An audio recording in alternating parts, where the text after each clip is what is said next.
नमस्कार दोस्तों, आज का ये वीडियो बहुत ही महत्वपूर्ण वीडियो है। इस वीडियो को हर नारी को, हर पुरुष को देखना ही चाहिए।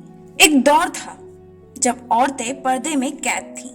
उन्हें मंदिर के भीतर जाने की इजाजत तो थी, पर राजगद्दी तक पहुंचने का हक नहीं था।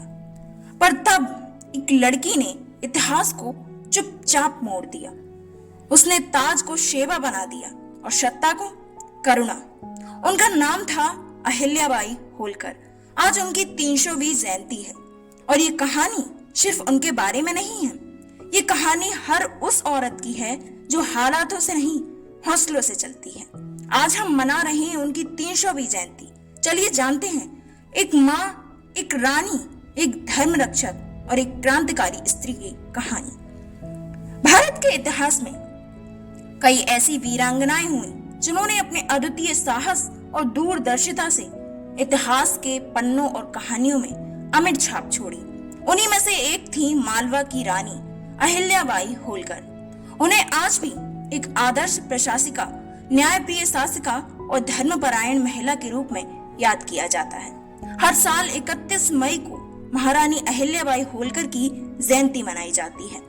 इस वर्ष प्रधानमंत्री नरेंद्र मोदी 31 मई को भोपाल में अहिल्याबाई होलकर की 300वीं जयंती के मौके पर आयोजित महिला सशक्तिकरण कार्यक्रम और महिला सम्मेलन में सहभागिता की। अहिल्याबाई होलकर केवल एक शासिका नहीं थी, वे धर्म, न्याय, सेवा और शक्ति का प्रतीक भी थी।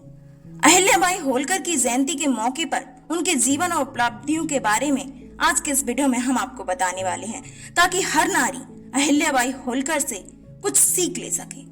और इस वीडियो को एंड तक जरूर देखिएगा, क्योंकि इस वीडियो के एंड्स में हम आपसे पूछेंगे कुछ सवाल। तो इस कहानी को, इस इतिहास के पन्नों को जरा ध्यान से सुनिएगा। अब शुरू करते हैं उनकी जीवन से मृत्यु तक की कहानी को।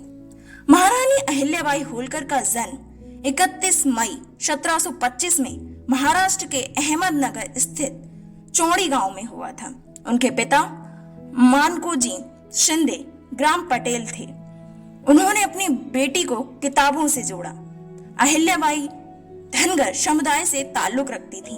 जिस दौर में स्त्रियों को घर की चार दीवारी में रखा जाता था, उस समय अहिल्याबाई को पढ़ने लिखने का अवसर मिलना एक असाधारण बात थी। एक किसान परिवार में जन्मी बालिका अहिल्याबाई को जब मालवा के शासक मल्हारराव होलकर ने देखा तो उन्हें अपने पुत्र की खांडेराव होलकर की बहू के रूप में चुन लिया। एक उम्र में जब बाकी लड़कियां गुड्डे गुड़ियों से खेलती थीं, तो वो भगवान के दर्शन, नीति और न्याय सीखती थीं। छोटी सी उम्र में ही उन्होंने गायत्री मंत्र, रामायण, महाभारत जैसे नीति शास्त्रों का अध्ययन कर रखा था और यही बात मल्हारराव होलकर के दिल में उतर गई थी। इसलिए उन्होंने उस महिला को, उस लड़की को अपनी पुत्र की वधू बनाने का निश्चय किया। अहिल्याबाई होलकर की शादी 8 साल की उम्र में खांडेराव होलकर से हुई, लेकिन अहिल्या पर दुखों का पहाड़ तब टूटा। सन 1754 में उनके पति खांडेराव की मृत्यु हो गई और बाद में 1766 में मालवा के शासक और अहिल्या के ससुर मल्हारराव होलकर भी चल बसे। इतना ही नहीं, उन्होंने अपने पुत्र मालेराव को भी शीघ्र ही खो दिया। जब मालवा की गद्दी बिना शासक के थी, तब अहिल्याबाई ने शासन की बागडोर अपने हाथों में ली। अब एक पत्नी, एक माँ दोनों को खो चुकी थी, लेकिन वो टूटी नहीं। अहिल्याबाई ने सन 1767 से सन 1795 तक मालवा राज्य की बागडोर संभाली। राजगद्दी संभालते हुए महारानी अहिल्याबाई होलकर ने आसपास के राज्यों में ये सूचना पहुंचा दी। उनके सेनापति और पेशवा बाजीराव ने उनकी सहायता की। अपने शासन काल में उन्होंने इंदौर को एक व्यवस्थित और सुंदर नगर में परिवर्तित कर दिया। उन्होंने बिना युद्ध के प्रशासनिक क्षमता, न्याय व्यवस्था और परोपकारी कार्यों से शासन चलाया। साथ ही हर धर्म, जाति और समुदाय के साथ समान न्याय और सम्मान का व्यवहार किया। फिर उठाई उन्होंने नारी शक्ति की मिसाल। उन्होंने एक महिला होकर उस दौर में शासन चलाया जब स्त्रियों को राजनीतिक भागीदारी का अधिकार भी नहीं था। अपनी बुद्धिमत्ता, करुणा और नेतृत्व क्षमता से उन्होंने नारी सशक्तिकरण का जीवंत उदाहरण पेश किया। अहिल्याबाई ने राज्य को मजबूत करने के लिए अपने नेतृत्व में महिला सेना की स्थापना की। अहिल्याबाई ने स्त्रियों को उनका उचित स्थान दिलाया। अहिल्याबाई ने लड़कियों की पढ़ाई लिखाई को विस्तार देने का प्रयास किया और उन्होंने ऐसे बहुत से धार्मिक और सामाजिक योगदान किए। चलिए बताते हैं। इतना ही नहीं, महारानी अहिल्याबाई होलकर ने काशी, गया, सोमनाथ, द्वारका, रामेश्वरम, बद्रीनाथ, केदारनाथ, अयोध्या, उज्जैन जैसे कई धार्मिक स्थलों पर मंदिर और धर्मशालाओं का निर्माण कराया। काशी का विश्वनाथ मंदिर दोबारा बनवाया, जिसे मुगलों ने ध्वस्त कर दिया था। वह हर साल गरीबों, ब्राह्मणों, पुजारियों और जरूरतमंदों को दान दिया करती थी।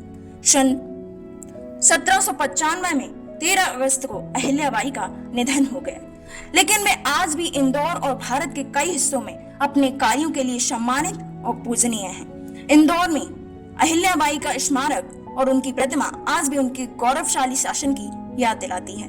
भारत सरकार द्वारा उनके सम्मान में डाक टिकट भी जारी हुई और उनकी प्रतिमा आज भी उन मंदिरों की दीवारों पर है जिन्हें उन्होंने निर्माणित किया था, जैसे ईश्वर ने उन्हें खुद ये कार्य करने के लिए चुना था।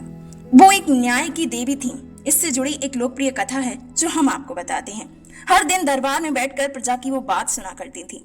उनका न्याय इतना निष्पक्ष था कि शत्रु भी उनके न्याय के लिए उनका सम्मान करते थे। विधवा महिलाओं को पुनः सम्मान देने वाली पहला महिला शासिका बनी वो। महिलाओं को संपत्ति, अधिकार, शिक्षा और गरिमा देने के लिए उन्होंने कठोर कदम उठाए। एक बार एक विधवा औरत अपने खेत के लिए इंसाफ मांगने आई। समाज ने उसे चुप रहने को कहा, लेकिन अहिल्याबाई ने कहा, जिसका दुख मैं नहीं सुनूंगी वो रानी कहलाने का हक मुझे नहीं है। और उस महिला को न सिर्फ उन्होंने न्याय दिलाया बल्कि पूरे गांव में उसका सम्मान भी कराया। यही थी अहिल्याबाई, एक आवाज जो बेजुबानों की आवाज थी। आज की नारी के लिए अहिल्याबाई से क्या संदेश लेना चाहिए वो आज हम बताते हैं। आज जब कोई कहता है औरत क्या कर सकती है, तो जवाब है अहिल्याबाई होलकर। उन्होंने ताज पहनकर नहीं बल्कि प्रजा का दुख ओढ़कर राज किया। बिना किसी युद्ध के, बिना किसी राजनीतिक षड्यंत्र के उन्होंने सामर्थ्य और सेवा से इतिहास रचाया। वो बताती है शक्ति चिल्लाने से नहीं आती, शक्ति आती है जब तुम लोग अपने लोगों के लिए कुछ कर दिखाती हो। आज 300वीं जयंती और आज का भारत उनके बारे में क्या कह रहा है, चलिए जानते हैं। महेश्वर में उनका भव्य स्मारक सरकार द्वारा उनको सम्मानित करने के लिए बनाया गया। महिला सशक्तिकरण की घोषणा की गई। अहिल्या नारी शक्ति योजना सरकार के द्वारा जारी की गई। स्मृति सिक्के और डाक टिकट भी सरकार ने जारी किए। सरकार बदलती है पर कुछ प्रेरणाएं स्थायी होती हैं। अहिल्याबाई होलकर उनमें से ही एक है। अंतिम और भावपूर्ण संदेश अहिल्याबाई से हमें क्या लेना चाहिए, तो अहिल्याबाई होलकर अब जीवित नहीं है, पर जब भी कोई स्त्री हिम्मत से खड़ी होती है, जब भी कोई गरीब न्याय पाता है या जब भी कोई मंदिर में घंटी बजती है, तो उनकी आत्मा मुस्कुराती है और कहती है, मैं थी, मैं हूं और जब तक धर्म और सेवा है मैं रहूंगी। जय देवी अहिल्या। भारत माता की सच्ची रक्षक को हमारा कोटि कोटि नमन।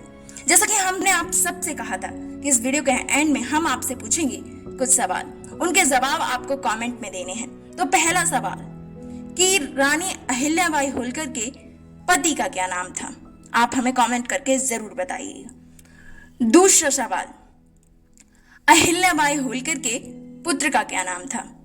तीसरा सवाल, अहिल्याबाई होलकर ने कब से कब तक शासन किया।